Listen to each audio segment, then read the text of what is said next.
සුබ දවසක් ඔයාලා හැමෝටම. මේ වෙනකොට 2027 එක ශ්‍රේණියට ඇප්ලිකේෂන් දාලා ඉවරයි. දැන් මම තාත්තලා බලාගෙන ඉන්නේ කැඳවිලි ලිපි එනකම්. චක්‍රලේඛනයේ තියෙන විදිහට සැප්තැම්බර් 30ට කලින් කැඳවිලි ලිපි හැමෝටම ලැබෙනවා කියලා සඳහන් කරලා තියෙනවා. ඔයාලා මේ ඉන්ටර්විව් එකට මුණ දෙන්න කලින් මට හිතුණා අපි දාපු ඩොකියුමන්ට් වලට අදාළ ඝනවලට කොහොමද ලකුණු ලැබෙන විදිය කියලා ඔයාලා දාලා අවබෝධයකින් මේ ඉන්ටර්විව් එකට මුහුණ දෙනවා නම් ඔයාලට ගොඩාක් වාසිදායක වෙයි කියලා හිතෙනවා. මොකද මොකුත් දන්නේ නැතුව දාපු ඩොකියුමන්ට් වලට මොන ලකුණුද ලැබෙන්නේ කියලා දන්නේ නැතුව යන්න එපා. ඒ ගැන හොයලා බලලා අපි දාපු ඩොකියුමන්ට් වල කොච්චර ලකුණු ප්‍රමාණයක් තියෙනවද කියලා දාලා වශයෙන් හරි අපුංචි අවබෝධයක් තියාගෙන යන්න. එතකොට ඔයාලා දන්නවා මේකට තමයි මේ විදිහට ලකුණු ලැබෙන්නේ කියලා. සමහරකට කැඳවිලි ලිපියෙත් ඔයාලට ඒ ලකුණු සඳහන් කරලා එනවා. ඒත් ඔයාලා පොඩ්ඩක් හරි මේ චක්‍රලේඛනය කියවලා ලකුණු ලැබෙන්නේ කොහොමද කියලා දැනුවත් වෙලා යන්න. එතකොට ඔයාලට ඒ ඉන්ටර්විව් එකට මුහුණ දෙන්නත් ලේසි. එතන ඉන්න විනිශ්චය මණ්ඩලයට ඒ වැඩ කටයුතු කරගෙන යන්නත් පහසුවක් වෙනවා. එහෙනම් අපි වීඩියෝ එකට යමු වෙලා බලමු. කොහොමද මේ ලකුණු ලැබෙන්න විදිය කියලා. ගොඩාක් දෙනෙක් චක්‍රලේඛනය කියවන්නේ නැති හින්දා තමයි මම මේ වීඩියෝ එක කරන්න හිතුනේ. කොහොමද ලකුණු ලැබෙන මේ පිළිවෙල කියලා දැනගන්න. මගේ බබත් ළමයි වසරට පාසල් යන්න දාලා තියෙන ඇප්ලිකේෂන්. ඒ කැඳවිලි ලිපිය ආව ගමන් මම ඔයාලට වීඩියෝ එකකින් එනන් එන්නම්. එතකම් මගෙත් එක්ක මාව සබ්ස්ක්‍රයිබ් කරලා තියාගන්න කියලා තියෙනවා. එතකොට ඔයාලට මේ වීඩියෝ බලන්න පුළුවන්. එහෙනම් අපි ආ වීඩියෝ එකට. හරි. දැන් එහෙනම් අපි බලමු කොහොමද මේ ගණයන් යටතේ ලකුණු ලැබෙන්නේ කියලා. මුලින්ම තියෙන පාසලට ආසන්නතා දරුවන් සඳහා ලකුණු 50%ක්ම වැඩිම ප්‍රතිශතයක් ළමයි ගන්නේ මේ ගණය යටතේ. එහෙනම් අපි බලමු. ඉස්සෙල්ලාම තියෙනවා පදිංචි තහවුරු කරන ප්‍රධාන ලේඛන ඉල්ලලා. ඒව තියෙනවා නම් ඔයාලට ලකුණු හම්බ වෙනවා. සින්නක්කර ඔප්පු, බිම්සවිය, තෑගි ඔප්පු, දීමනා පත්‍ර, රජයේ ප්‍රධාන, විහාර හා දේවාල ගම්පනත් යටතේ බදු ඔප්පු, රාජ්‍ය අර්ධරාජ්‍ය ආයතන මත ගෙවීම් පදනම්ගෙන මිලදීගෙන ඒ වගේ අවසන් නැති වුණත් එයාලගෙන් ලිඛිත ලේඛනයක් මගින් සනාථ කරන්න පුළුවන් නම් මේ ප්‍රධාන ලේඛන වලට ලකුණු හම්බ වෙනවා. මේ ලේඛන තමන්ගේ නමට අයදුම්කරු කලාත්‍රය නමින් තියෙනවා නම් ලකුණු 20ක් හම්බ වෙනවා. එහෙම නැත්නම් ඉල්ලුම්කරුගේ කලාත්‍රයාගේ මවගේ පියාගේ නමට තියෙනවා නම් ලකුණු 16ක් වලට ඒත් හම්බ වෙනවා. ඒත් ගොඩක් වෙලාට වෙන කෙනෙක් නමින් තියෙනවා නම් හම්බ වෙන්නේ නැහැ. ඒක චක්‍රලේඛනයේ සඳහන් කරලා තියෙනවා.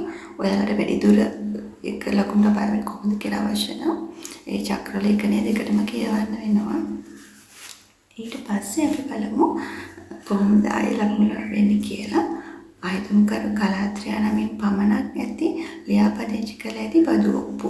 ඒකත් අයදුම්පත් ඉදිරිපත් කරන වර්ෂයේ ජූනි 30ට පෙර ලියාපදිංචි කළ තියෙන්නත් ඕනේ. අයදුම්පත් ඉදිරිපත් කරන වර්ෂයේ ජූනි 30ට ඉදිරි වර්ෂය දක්වාම ලියාපදිංචි වෙලාවක් තියෙන්න ඕනේ මේකට.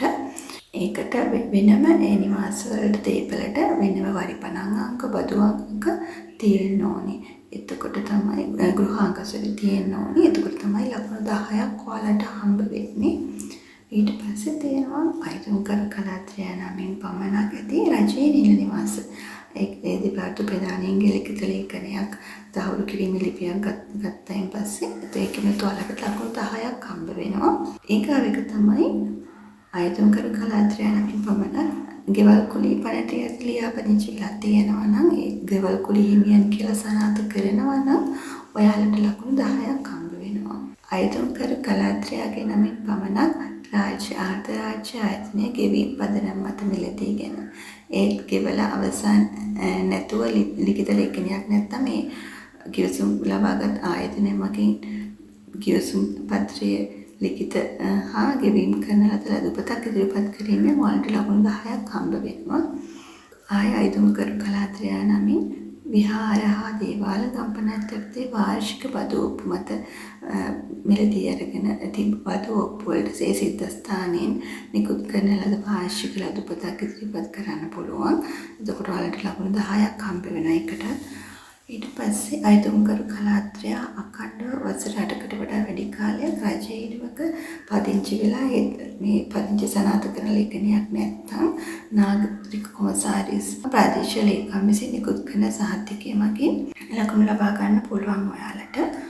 අන්තිමක තියෙනවා අයිතුම්කරු කලාත්‍රයා වතු ආශ්‍රිත නිවාසවල පදිංචි වෙලා සිටිනවා.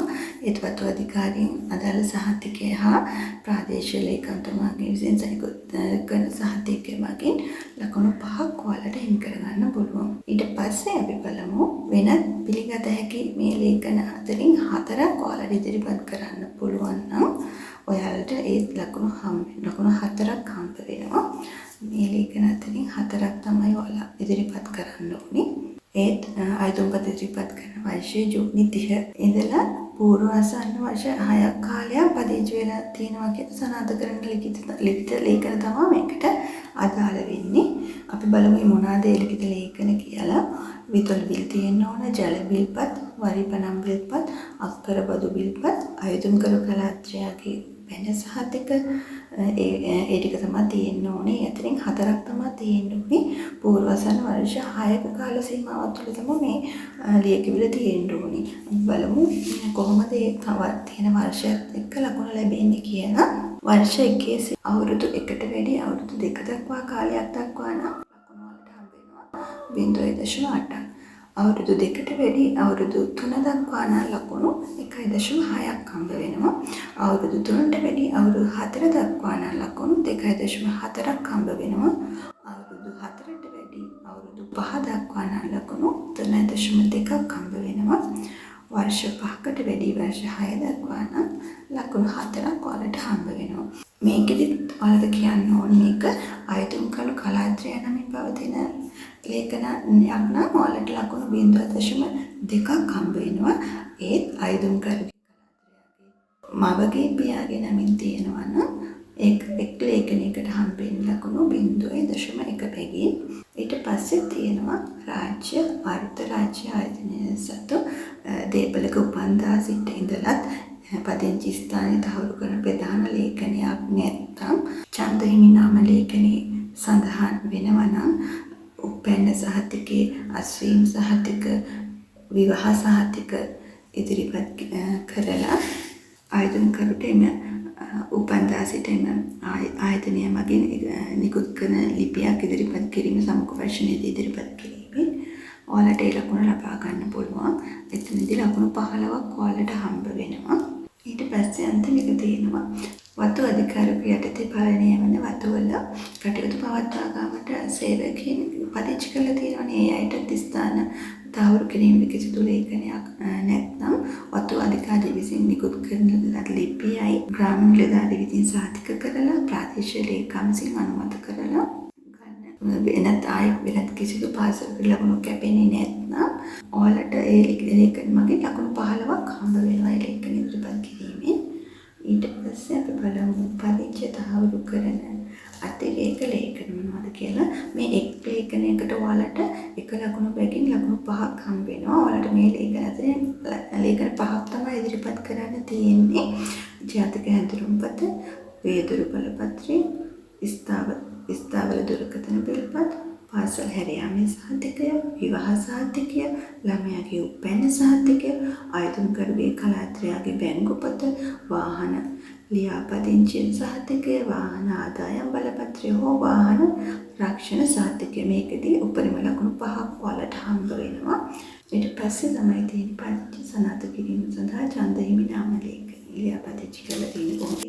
පදිංචි සනාථ කිරීම සඳහා ඡන්දහිමි නාම ලේඛනයේ කොහොමද ලකුණු ලැබෙන්නේ කියලා. මේකෙදි තමයි අපිට ලකුණු ප්‍රමාණයක් හම්බෙන්නේ. ලකුණු 25ක් හම්බ වෙනවා. ඒකෙදි අවුරුදු 5ක් මව පියා බාරකරු දෙන්නම ලියාපදිංචි ඡන්දහිමි නාම ලේඛන ලියාපදිංචි වෙලා තියෙනෝනේ. එතකොට ලකුණු 25ක් හම්බ වෙනවා. ඊට පස්සේ ලකුණු 22.5ක් හම්බ වෙනවා යාලට මව පියා නම වර්ෂ 5ක්ද කාලාත්‍රයක් නම ඕනෑම වර්ෂ 4ක්ද ලියාපදිංචි වෙලා තියෙනවා නම් ඔයාලට 22.5ක් හම්බ වෙනවා. මව පියාගේ නම වර්ෂ 5ක්ද කාලාත්‍රයක් නම ඕනෑම වර්ෂ 3 3ක් ලියාපදිංචි වී තිබෙනු ලකුණු 20ක් වලට හම්බ වෙනවා. මව පියාණන් වර්ෂ 5ක්ද කාලාත්‍රයක් නම් ඕනෑම වර්ෂ 2ක්ද ලියාපදිංචි වෙලා තියෙනවා නම් ලකුණු 17.5ක් හම්බ වෙනවා. මව පියාණන් වර්ෂ 5ක්ද කාලාත්‍රයක් නම් ඕනෑම වර්ෂ 5ක්ද ලියාපදිංචි වෙලා තියෙනවා නම් ලකුණු 15ක් හම්බ වෙනවා. මව පියාණන් පමණක් වර්ෂ 5ක් ලියාපදිංචි වෙලා තියෙනවා නම් 12.5ක් හම්බ වෙනවා.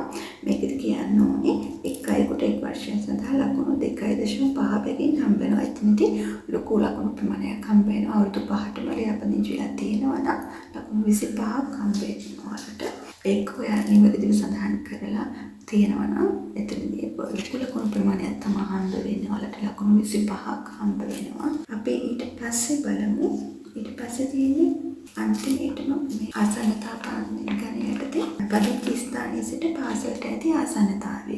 අපි මේකදී බලන්නේ අපි පදිංචි ස්ථානයේ ඉඳලා පාසලට ඇති අපි ඉල්ලුම් කරන පාසලට අමතරව වෙනත් පාසල් තියෙනවා නම් මේකදී අපිට ලකුණු කැපෙනවා. මෙතනදී අපිට උපරිම ලකුණු 50ක් හම්බ වෙනවා. ඒ අපි පදිංචි ස්ථානයේ ඉඳලා අපි ඉල්ලුම් කරන පාසලට පාසල් දෙකක් තියෙනවා නම් ඒ පාසල් දෙකට ලකුණු 5 ගන්න ලකුණු 10ක් පාසල් දෙකක් නම් 5 ගන්න ලකුණු 10ක් කැපිලා තමයි මේ 50න් අපිට ලකුණු හම්බෙන්නේ. පාසල් දෙකකට කැපෙනවා නම් ලකුණු 40යි ඒ වෙලාවට අපිට හම්බ වෙන්නේ. එහෙනම් පාසලට ආසන්නතා ගණයේ ලකුණු ලබා දෙන පිළිවෙල ඉවරයි. එහෙනම් අපි බලමු දෙවෙනියට තියෙන්නේ පාසලේ ආදි ශිෂ්‍යකාරයන්ගේ ළමයි ඇතුළත් කරගන්න විදිහට කොහොමද ලකුණු ලැබෙන්නේ කියලා. මේකෙදි 125ක් ළමයි බඳව ගන්නවා. මේකෙදි පොඩි ප්‍රමාණයකින් වලට ලකුණු ප්‍රමාණයක් ලබා ගන්න පුළුවන්. අපි බලමු මොනවද කියලා. අයිතුම් කරන පාසලේ අධ්‍යයනය ලැබූ කාලය සඳහා එක් ශ්‍රේණියකට ලකුණු 2 බැගින් ඔයාලට ලකුණු උපරිම ලකුණු 26ක් හම්බ වෙනවා. හැබැයි මතක තියාගන්න ඕනේ එක ශ්‍රේණියකට අවුරුදු 2ක් ඔයාලා ඉඳලා තියෙනවා නම් ඒ ලකුණ හම්බ වෙන්නේ නැහැ කියන එක. දෙවෙනි එක තමයි ආයතන කරන පාසලේ ඉගෙන ලබන කාලය තුළ ආයතන කරු විසින් ලබාගත් අධ්‍යාපන ජයග්‍රහණ. එතෙන්දී ඔයාලට උපරිම ලකුණු 25ක් හම්බ වෙනවා. ඊට පස්සේ එක තමයි ආයතන කරලා ඉගෙන ලබන කාලය තුළ ආයතන කරු විශ්ව සමගාමී කටයුතු වල ලබා ඇති ජයග්‍රහණ. මෙතනදී උපරිම ලකුණු 25ක් හම්බ වෙනවා. දෙක තමයි ආදි ශිෂ්‍ය සංගම් වල සමාජිකත්වය ලැබලා පාසල් කාලයේ පසු අධ්‍යාපන ජයග්‍රහණ වලට පාසල් දියුණුවට විදුහල්පති නිර්දේශ කරන කාර්යයන් සඳහා ලබා දුන් විවිධ සහයෝගිතාවලට එතනදී ඔයාලට ලකුණු ලැබෙනවා. එතනදී ඔයාලට ලකුණු ලැබෙන්නේ උපරිම ලකුණු 6ක් තමයි. එතනදී පොඩි ප්‍රමාණයකට තමයි ආදි ශිෂ්‍ය ශිෂ්‍යාවන්ගේ ලකුණු ලැබෙන ක්‍රමවේදය තියෙන්නේ. ඊට පස්සේ තියෙනවා ඊට පස්සේ තියෙන ගණය තමයි සහෝදර ගණය යටතේ ආයතන කළ තියෙන අයට ලකුණු ලැබෙන්නේ කොහොමද කියලා අපි බලමු. දැනටමත් අදාළ පාසලේ අධ්‍යයනය ලබන සිසු සිසුයන්ගේ සහෝදරයන් ඉන්නවා නම් ඒ ගණයට යටතේ 14%ක් පාසල් වලට ළමයි බඳව ගන්නවා. එහෙනම් අපි බලමු සහෝදර ගණය යටතේ කොහොමද ලකුණු ලැබෙන්නේ කියලා. මුලින්ම තියෙනවා අදාළ පාසලේ ඉගෙනු ලබන සහෝදර සහෝදරියන් ඉගෙනම ලබන එක් ශ්‍රේණියක් වෙන ලකුණු 2 බැගින් ඔයාලට හම්බ වෙනවා. මේ සඳහා ඔයාලට ලකුණු හම්බ වෙන්නේ පාසලේ සහෝදරයෙක් ඉගෙනු ලබන ගණය යටතේ විතරයි. ළමයි දෙන්නෙක් ඉන්නවා නම් ඒකට හම්බ වෙන්නේ එක ළමයෙකුට විතරයි. ඒකදී ලකුණු හම්බ වෙන්නේ. ඒකදී උපරිම ලකුණු 20ක් ඔයාලට හම්බ වෙනවා. දෙවෙනි එක තමයි අදාළ පාසලේ ඉගෙනු ලබන සහෝදර සහෝදරියන් එම පාසලේම එක ශ්‍රේණියට ඇතුළත් වෙලා ඉගෙනු ලබනවා නම් ඒත් ඔයාලට ලකුණු 5ක් හම්බ වෙනවා. තුන්වෙනි එක තමයි අදාළ පාසලේ සහෝදර සහෝදරියන් දෙදෙනෙකුට වඩා වැඩි ඉගෙනු ලබනවා නම් එතනදී ඔයාලට ලකුණු 5ක් හම්බ වෙනවා. හතරවෙනි එක තමයි පාසලේ සිටින සහෝදර සහෝදරියන් පාසලට ලබා දී ඇති ජයග්‍රහණ පාසල දියුණුව වෙනුවෙන් මව්පියා නීත්‍යානුකූල භාරකරුවන් විසින් පාසලට දක්වන ලද විවිධ සහයෝගවලට එතනදී උපරිම ලකුණු 4ක් ඔයාලට හම්බ වෙනවා. එහෙනම් අපි බලමු පදිංචි ස්ථානය තහවුරු කරන ප්‍රධාන ලේඛන මේ සහෝදර ගණය යටතේ මොනවටද හම්බ වෙන්නේ කියලා. ඒත් අර වගේම තමයි අර ආසන්නතා පදිංචියෙන් එල්ලපු ඒ ලේඛන යටතේම තමයි මෙතනදී ලකුණු හම්බ වෙන්නේ. ප්‍රධාන ලේඛන විදිහට සින්නක්කර ඔප්පු, බින්සවිය සහතිකය, තෑගි ඔප්පු, දීමනාප මනාපත්‍ර, රජයේ ප්‍රධාන, බදු ඔප්පු, ප්‍රකාශන ඔප්පු, රාජ්‍ය අර්ධ රාජ්‍ය ආයතනයකින් ගෙවීම් පදනම මත මිලදීගෙන සම්පූර්ණ මුදල් ගෙවලා ඉවර වෙලත් ඒ ආයතනය මගින් ගිවිසුම් කරගත්ත මේ මුදල් ගෙවලා සම්පූර්ණ මුදල් ගෙවලා හම්බ වෙච්ච නැති සහතිකය තියෙනවා නම් ඒ ආයතනය මගින් ඔයාලට ලිපියක් ඉල්ල ගන්න පුළුවන්. අපිට මේ විදිහට දහවුරු ලිපියක් අවශ්‍යයි. ලිපිය අවසන් කියලා ඒ ආයතනයෙන් ඔයාලට ලිපියක් ඉල්ල ගන්න පුළුවන්. මේ ප්‍රධාන ලේඛන වලට ඔයාලට පදිංචි ස්ථානයේ හිමිකම් ඔප්පු ඉදිරිපත් කරනවා නම් ඉල්ලුම්කරුගේ කලාත්‍රයාගේ නමට තියෙනවා නම් මෙතෙන්දී ලකුණු 10ක් හම්බ වෙනවා. එහෙම නැත්නම් ඉල්ලුම්කරුගේ කලාත්‍රයාගේ මවගේ පියාගේ නමට තියෙනවා නම් මේ කිය ප්‍රධාන ලේඛනවල වලට ලකුණු 6ක් ඔයාලට හම්බ වෙනවා. ඒ ලකුණු 6 හම්බෙන්නේ ඔයාගේ ඉල්ලුම්කරුගේ කලාත්‍රයාගේ මවගේ පියාගේ නමින් තියෙනවා නම් මේ විදිහට තමයි ප්‍රධාන ලේඛන වලට ඔයාලට ලකුණු ලැබෙන්නේ සහෝදර ගණය යටතේ. ඊට පස්සේ අපි බලමු ආයතනකරු කලාත්‍රය නමින් පමණක් ඇති රජයේ නිල නිවාසවලට ඔයාලට පදිංචිකරුවන් නම් අදාළ දෙපාර්තමේන්තුවේ ප්‍රධාන තව කිරීමේ ලිපියක් මගින් ලකුණු 4ක් හම්බ වෙනවා. ආයතනකරු කලාත්‍රය නමින් පමණක් අඛණ්ඩව ලියාපදිංචි කර ඇති බදු ඔප්පු මත එක ආයතන කරන වර්ෂයේ ජූනි 30ට පෙර ඉදිරියට වර්ෂ අවුරුදු ජූනි 30 දක්වාම කාලය සඳහා වළංගු වෙන්න ඕනි ලියාපදිංචිය. ඒත් අදාළ නිවසට අදාළ දේපලේ වෙනම වරිපණන් අංකයක් ගෘහ අංකයක් තිබෙන්න ඕනෙට. එතකොට ලකුණු 4ක් ඔයාලට මෙතනදී හම්බ වෙනවා. ආයතනකරුගේ කලාත්‍රයාගේ නමින් පමණක් ඇති අර්ධ රාජ්‍ය ආයතන මගින් ගෙවීම් පදනම මත මිලදීගෙන ඇති ඒත් කෙවල ඉවර කරපු නැති ආයතන තියෙනවා නම් ලේඛන තියෙනවා නම් ඒ ආයතනය මගින් විකුණුම් ගිවිසුම් සම්බන්ධතා ගෙවීම් කරන ලද ලතුපතක් ඉදිරිපත් කිරීමේදී ඔයාලට ලකුණු 4ක් ලබා ගන්න පුළුවන්. විහාර හා දේවාල ගම්පනත යටතේ වාර්ෂික බදු පදනම මත විහාර හා දේවාල ගම්පනත යටතේ වාර්ෂික බදු පදනම මත මිලදීගෙන ඇති බදු වලට වාර්ෂික ලතුපතක් ඉදිරිපත් කිරීමෙන් ගෙවලා තියෙනවා කියලා ඒකෙදි ලකුණු 4ක් හම්බ වෙනවා. ආයතනකරු කලාත්‍රය අඛණ්ඩව වසර 8කට වඩා වැඩි කාලයක් රජයේ ඉදමක ලියාපදිංචි වෙලා ඒත් පදිංචි තවරු ගණනකට තොරතුරු නැත්නම් ප්‍රදේශීය නාගරික කොමසාරිස් සහ ප්‍රාදේශීය ලේකම්සේ නිකුත් කරන සහතිකයක් මගින් ඔයාලට මේ ලකුණු ලබා ගන්න පුළුවන්. ඉතින් ලකුණු 4ක් හම්බ වෙනවා.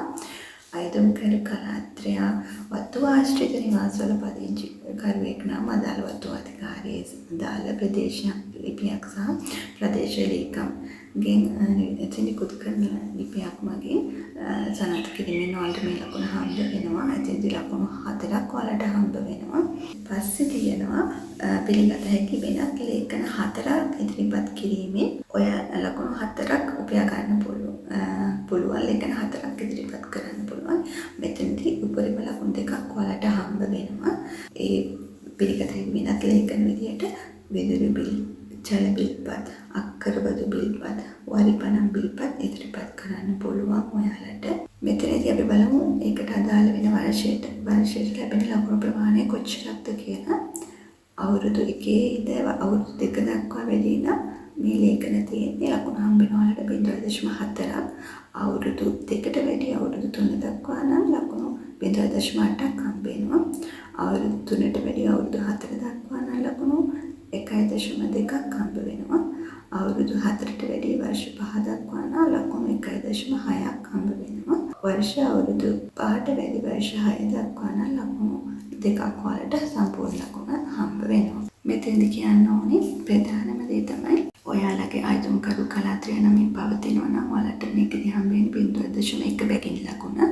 ආයතනකරුගේ කලාත්‍රයගේ මවගේ පියාගේ නමින් තියෙනවා ඔයාලට මේකද හම්බෙන්නේ ලකුණ 0.5 බැගින් තමයි. ඊට පස්සේ තියෙනවා රාජ්‍ය අර්ධ රාජ්‍ය ආයතන සතු දේපලක 5000 ඉඳලා ඒ ප්‍රධාන ලේඛනයක් කිසිදු ලේඛනයක් තහවුරු කරන ලිපියක් නැත්නම් ඔයාලට පුළුවන් තමන්ගේ උපැන්න සහතිකය ඉදිරිපත් කරලා, අස්සිම් සහතිකය ඉදිරිපත් කරලා, විවාහ සහතිකය ඉදිරිපත් කරලා, ග්‍රාම සේවකගෙන් ලිපියක් වගේ මේ ස්ථානීය සේවය උපන්තා සිරිපදිංචි කියලා ඒ රාජ්‍ය අධිරාජ්‍ය ආයතනයේ සතු දේපල අවතාරවරු කරමින් ඒ අයගෙන් ලිපියක් අරගෙන යොමු කිරීමෙන් ඔයාලට ලකුණු 6ක් ලැබෙනවා. ඒ ලකුණු ලබා ගන්න පුළුවන්. වතු අධිකාරියෙකු යටතේ පළවෙනි වන වතුවල කටයුතු පවත්වාගෙන යාම සඳහා අවශ්‍ය සේවකයන් පදිංචි කරලා තියෙනවා.